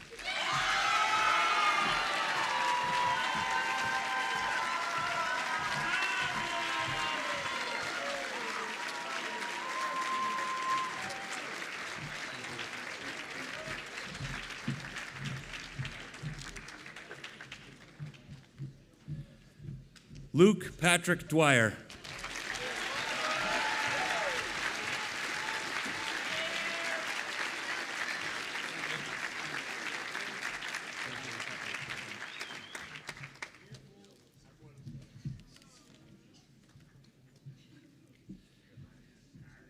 Kendall Marie Eddy.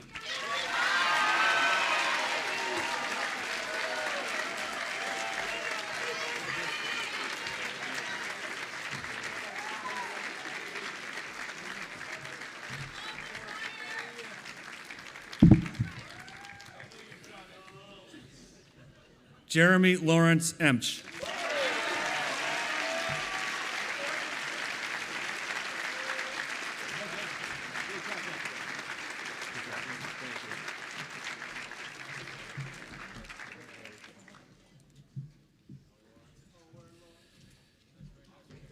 Gabriel Jose Fitzgerald.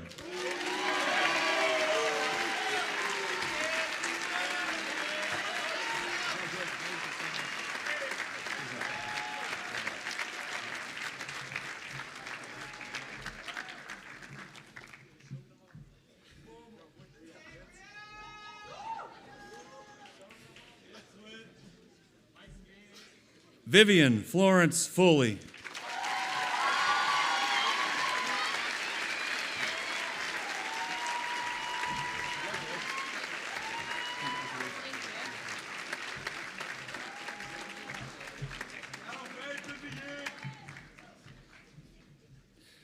Yoda Fakui.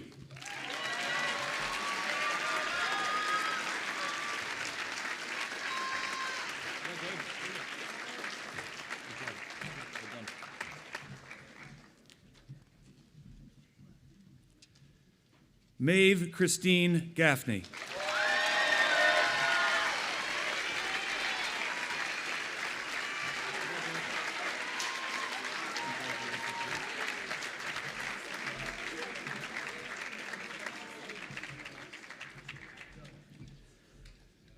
Nicholas Francis Gatto.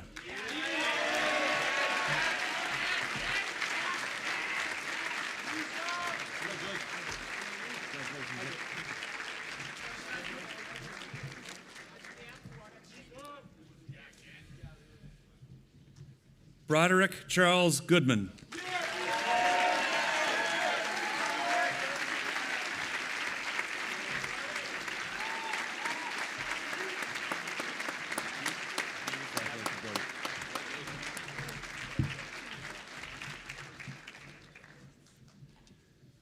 Mason Cale Guthrie.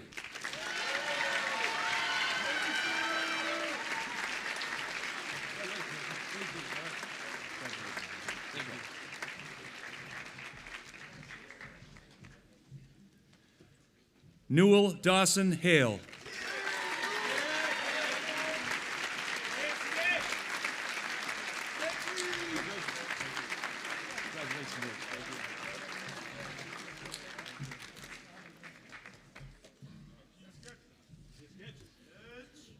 Jiwan Lucia Han.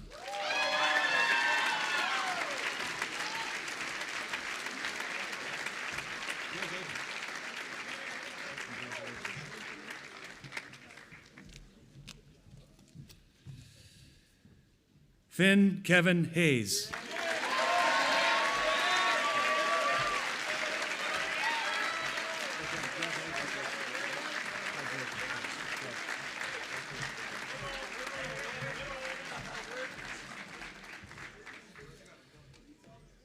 Nicholas Theodore Heaslip.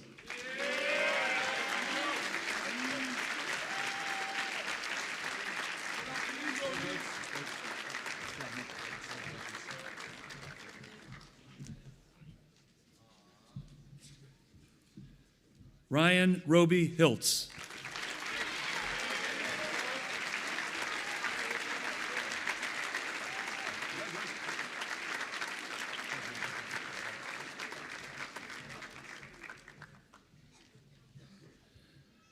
Natalie Ann Ho.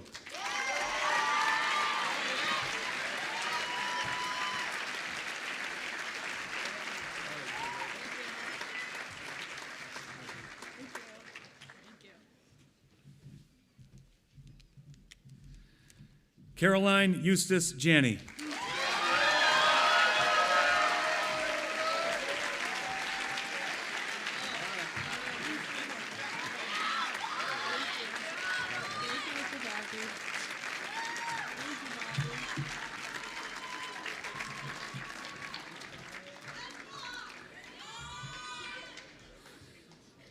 Kyle Benjamin Joyce.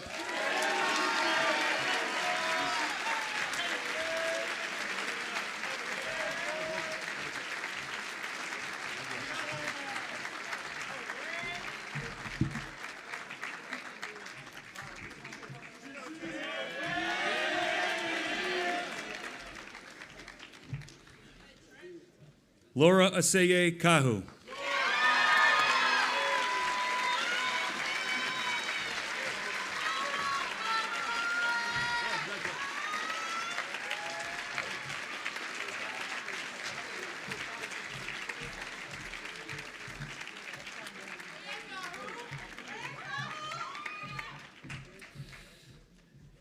Melanie Ann Kaplan.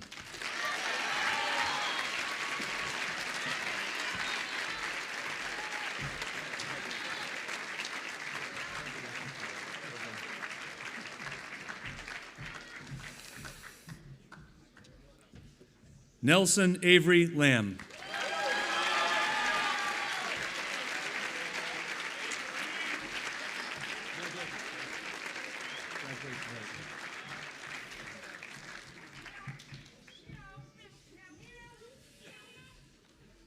Angelina Lieberman.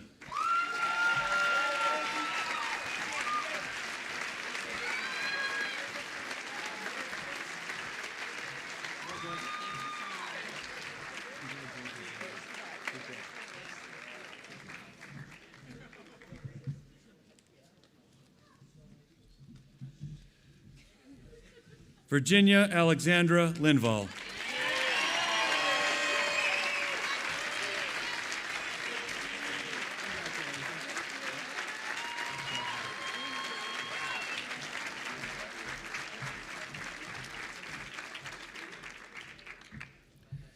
Jake Michael Lapani.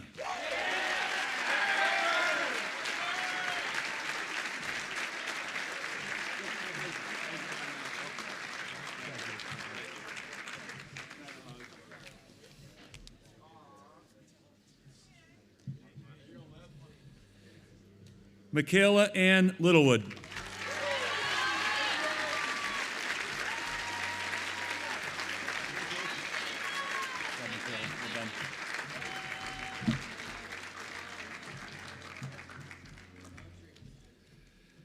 Jared Thomas McDonald.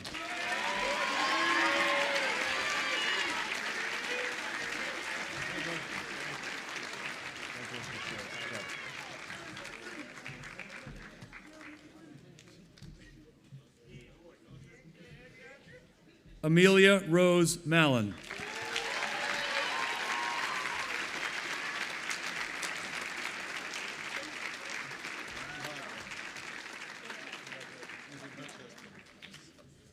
Thank you.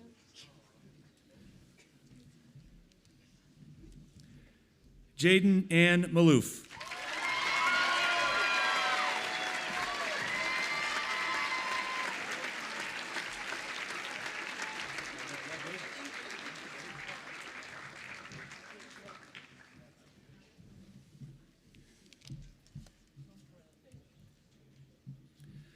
Marco Antonio Martinez.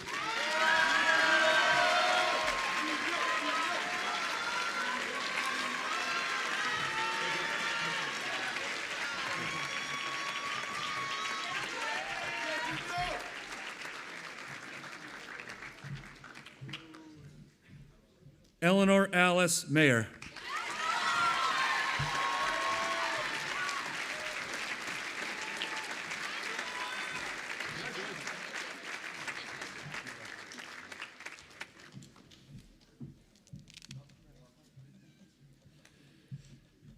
John Joseph McDermott IV.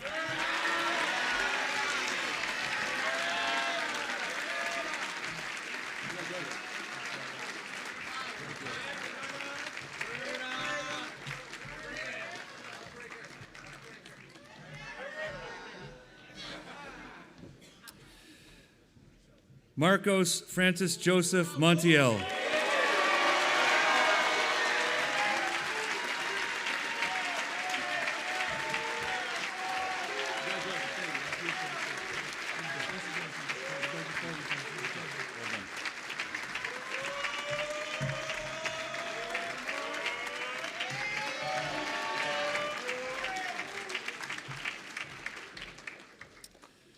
Taewan Moon.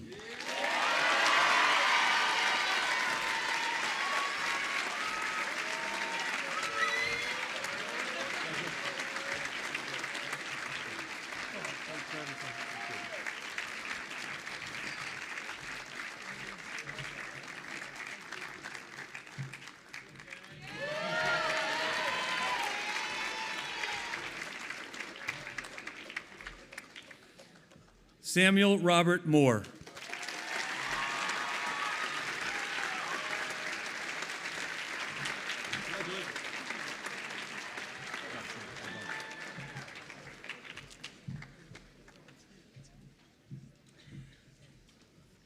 Quinn Hayward Mullaney.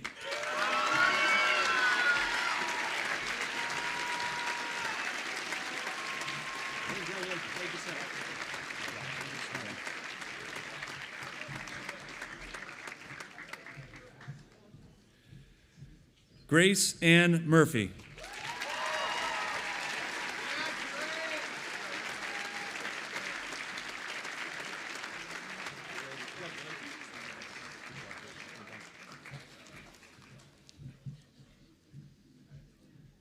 Shalini Harshad Navsaria.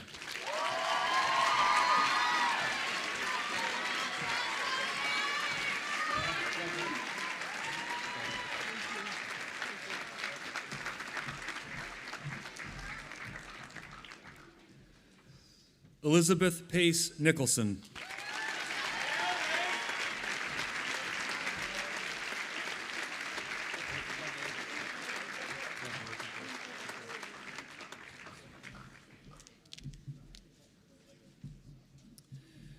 Brett Bradley Nyland.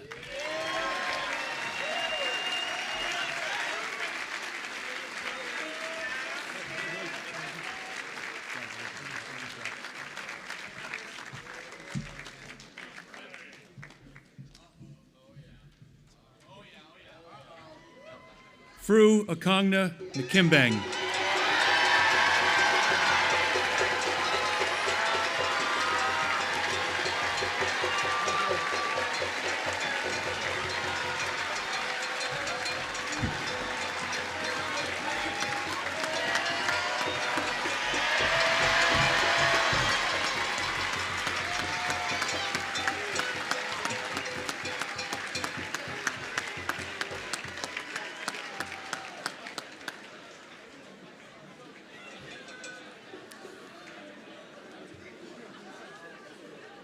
Connor James O'Neill.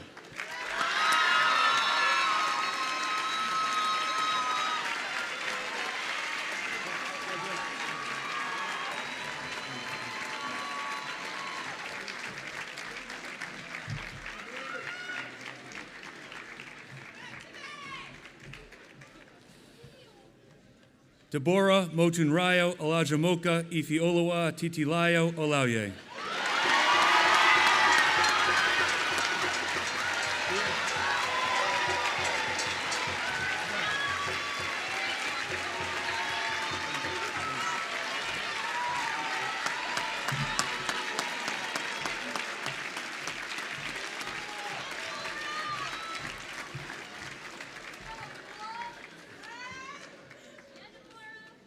Ella Ann Oppenheimer.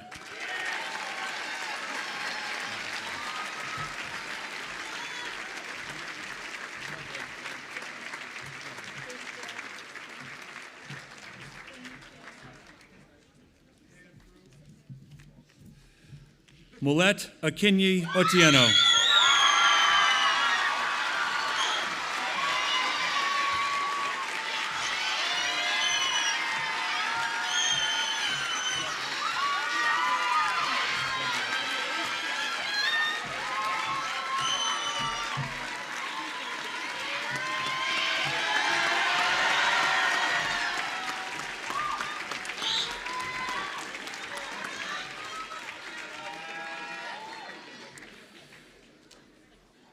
Ju-Hyun Park.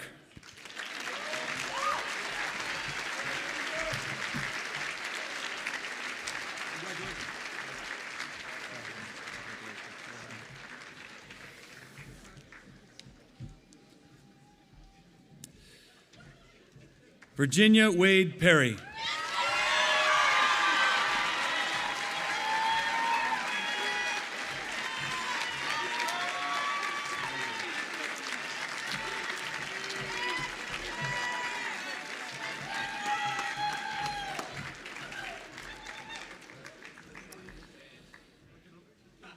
Andrew Joseph Paish.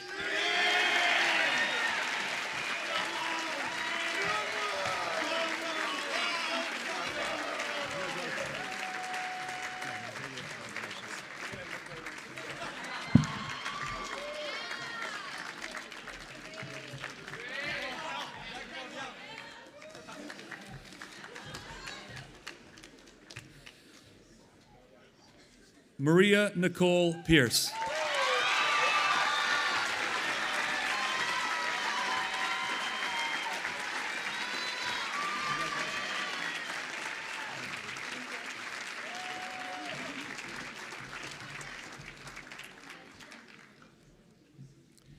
Payne Ryan Plum.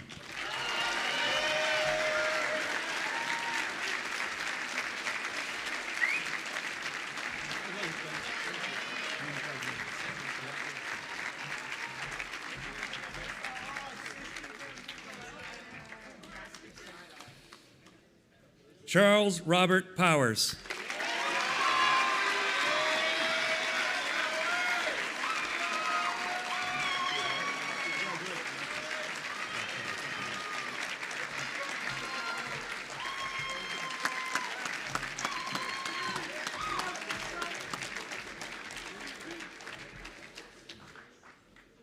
William John Rassier.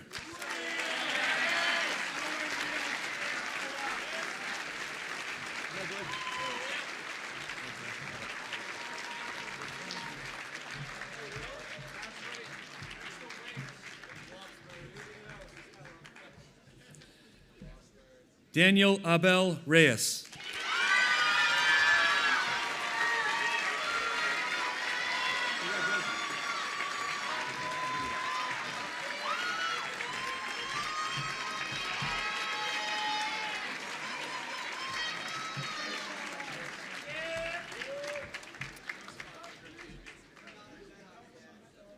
Margot Tilsley Reynolds.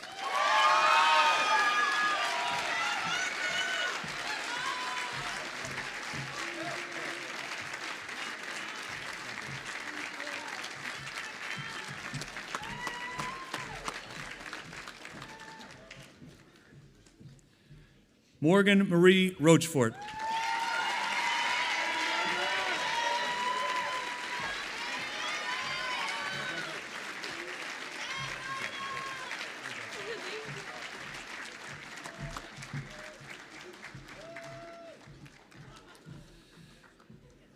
Eleanor Hartley Rogers.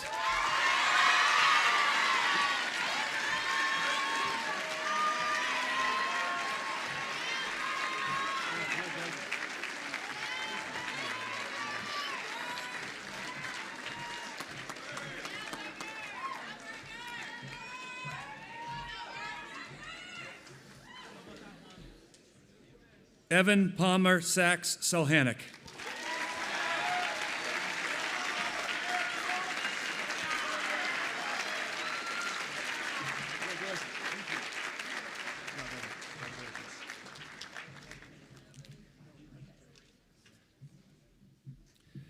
Jacqueline Brooke Semler.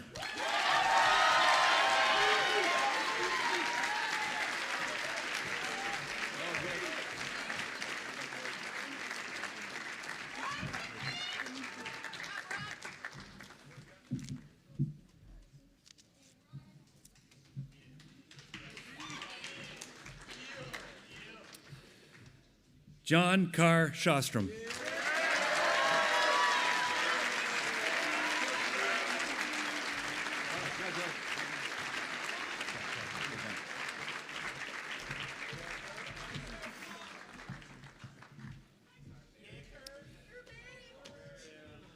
Charles Webster Smith.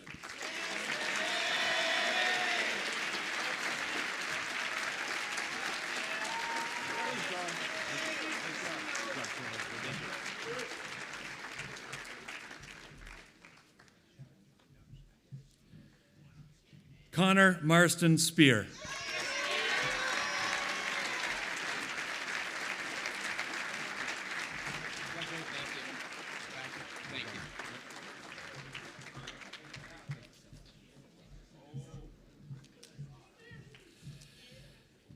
Brandon Dane Spector Townsend.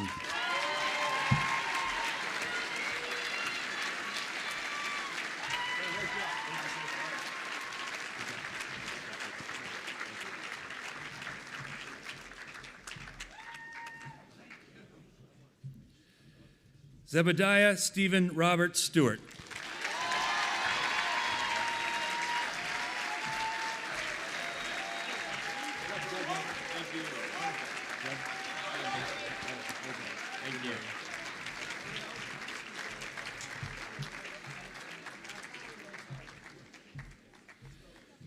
Caroline Law Sutherland.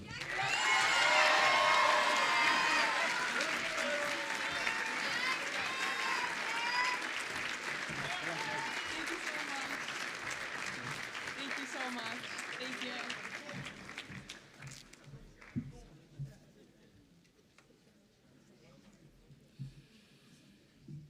Nomar Alexis Tejada.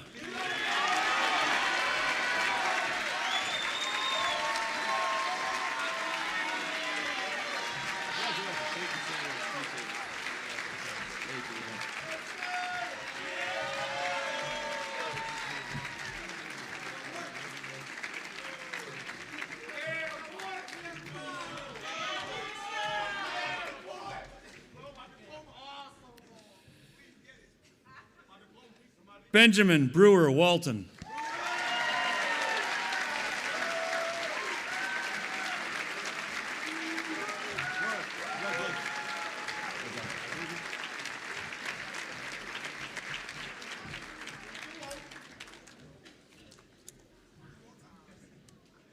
Raiden T. Waweru.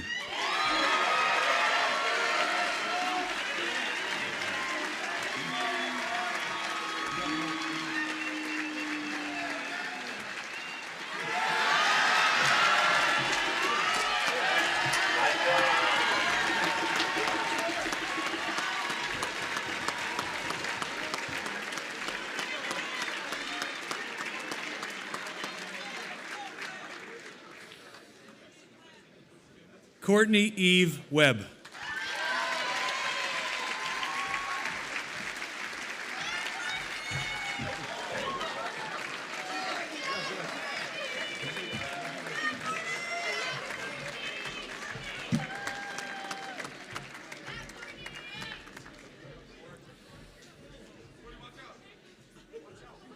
Leslie Zoe Wilmerding.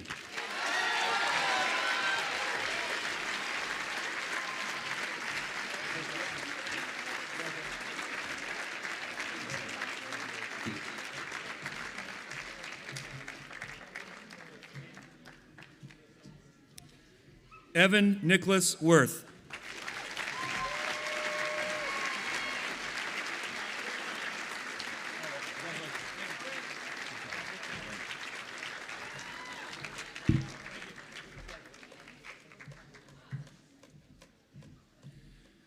James Robert Wodarski.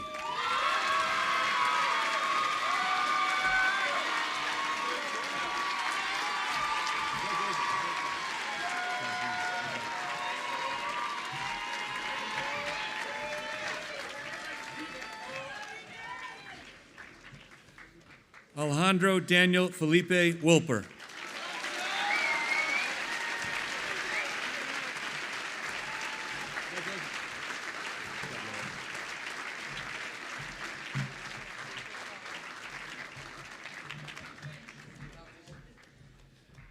Michael Peter Wolfendale.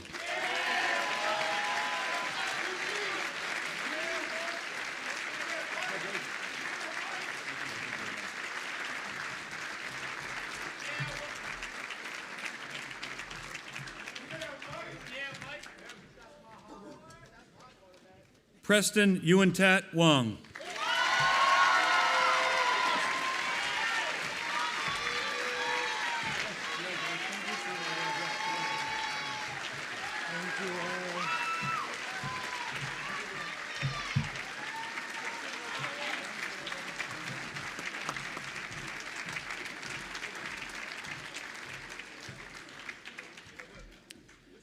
Casey Shing.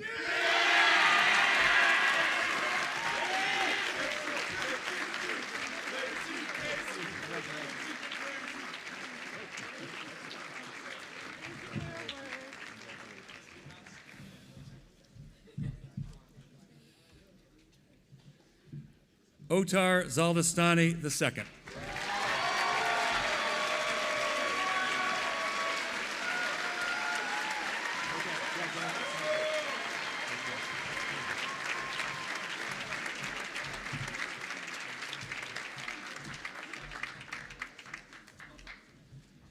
Deyi Zhu.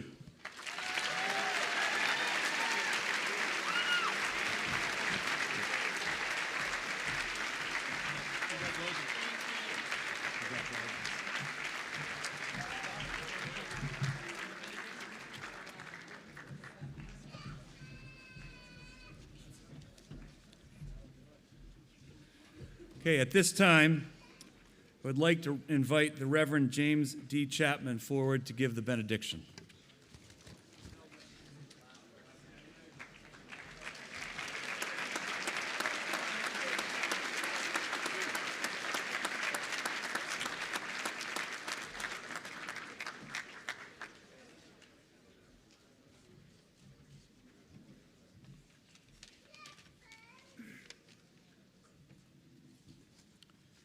Before I offer the benediction, I I would like to say just a short word to the members of the class of 2023. So many times in chapel we have sung, "Seek first the kingdom of God." It's one of the most popular songs we use. It was written as a Christian hymn. The words are from Jesus' Sermon on the Mount. But I think of it more as a universal hymn, a universal message. It could say, "Seek first the kingdom of love," or "Seek first the dimension of truth," and it would still have the same essential meaning. Seeking the kingdom, seeking the dimension of truth, I think that's at the core of every religion. I think it's at the core of every human culture. And I think it's at the core, deep in the heart of every one of us. It's the core of our common human search for goodness, for a good and meaningful and purposeful life. A personal note was 60 years ago, when I graduated from a different boarding school, it never crossed my mind, I couldn't possibly have imagined that I would ever be a minister, or that I would ever be here today doing this job, doing this impossible job of trying to be the mouthpiece for that infinite, incomprehensible, indescribable, astonishing spirit of love that we call God. The journey that brought me to Brooks was a long and kind of twisty one, but now that I'm here, I always think that this is where God intended me to be from the very beginning. Being here fills me with joy. I don't get to know all of you as much as I wish I could, but I do love you all. I love your energy, your spirit, your smiles, your caring, your wacky sense of humor. I love your hope for the future. And I love your deep desire to be good people. I want you to know that you've brought joy to my heart. You've brightened my life just by being who you are. Be true to that. Your life will take some unexpected twists and turns. Stay open to the adventure and stay true to yourselves, and your life will be good. As the song says, seek first the kingdom of truth or love or God, whatever word you prefer, and everything else will fall into place. God bless you all. And now, go forth in peace, be of good courage, hold fast to that which is good, render to no one evil for evil, strengthen the faint-hearted, support the weak, help the afflicted, honor everyone, love and serve the Spirit, always rejoicing in the Spirit's infinite power. And may the blessing of the Holy One be among you and remain with you always. Amen. God bless you all.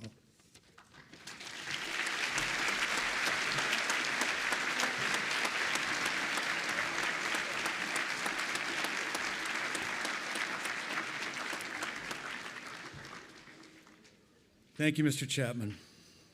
So as this Prize Day ceremony comes to a close, I'm going to ask that we all rise and remain standing at our seats as the class of 2023 exits down the center aisle, diplomas now in hand, with applause ringing down from all of us. Congratulations to the class of 2023.